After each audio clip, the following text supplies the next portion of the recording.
What do you think about Scott Morrison's farewell speech today, Caleb? You know, obviously it was quite emotional. He made a lot of important points. There was even a light-hearted part where his daughters challenged him to mention, you know, Taylor Swift's albums and song lyrics. Actually, let's play that. Let's have a look at that because it was quite funny. It is true that my political opponents have often made me see red. Often when subjected to the tortured poets who would rise to attack my reputation. In response, I always thought it important to be fearless and speak now, or forever hold my silence and allow those attacks to become folklore. Ever since leaving university in 1989, this has always been my approach. Yeah, that was an impressive effort, but there were serious parts to the speech as well. Caleb, I've just been struck by how nasty everyone has been to Scott Morrison, the left and the right, absolutely smashing him. I mean, AUKUS, a very significant part of his legacy. Fine, there were a lot of bad calls during the pandemic, but most of those were from the States. The Prime Minister actually had decisive leadership. He made the country feel confident that he knew what he was doing. He had created the national cabinet. He stood up to China. He was a firm friend of Israel. He still fights against anti-Semitism. I think that whole Me Too movement with Brittany Higgins made a lot of the country dislike him, and that story is kind of unravelled now.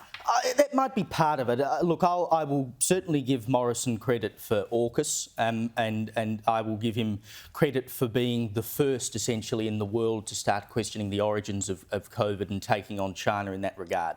And we paid a heavy price for that, but it was the right thing to do at the time. But you bring up National Cabinet. I mean, National Cabinet was an absolute rabble.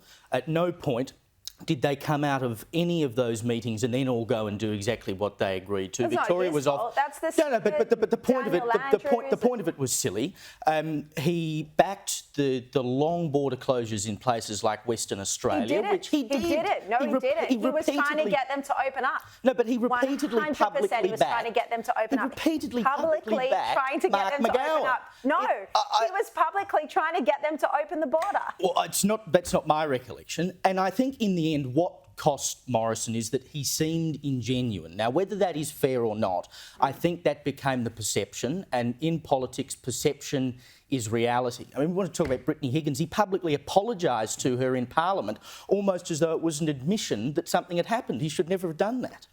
Bronwyn, how do you think the country will, in time, remember Scott Morrison? In time, I think history will be kinder to him than we are now, because so much of what Caleb said is just spot on. The thing that I think I find difficult was when he surrendered to the lobby and said we'd go for nil emissions by 2050. Now, if he'd been really cued in, if he had had an election in November, instead of worrying about all that stuff, I think he would have won. So I think he lost his way there after the creation of the cabinet. But AUKUS, I can't tell you, is so important. Having the courage to cancel the French submarines and the way he handled the negotiations with both Britain and the United States will be really quite remarkable in history's eyes. And that will be very important, as I think some of the policies with regard to COVID will be seen as good. Not the huge expenditure of money when big firms got money they were never entitled to pay back, or elevating the premiers, who most people had never heard of, to being his equal when the Prime Ministership is above the state premiers.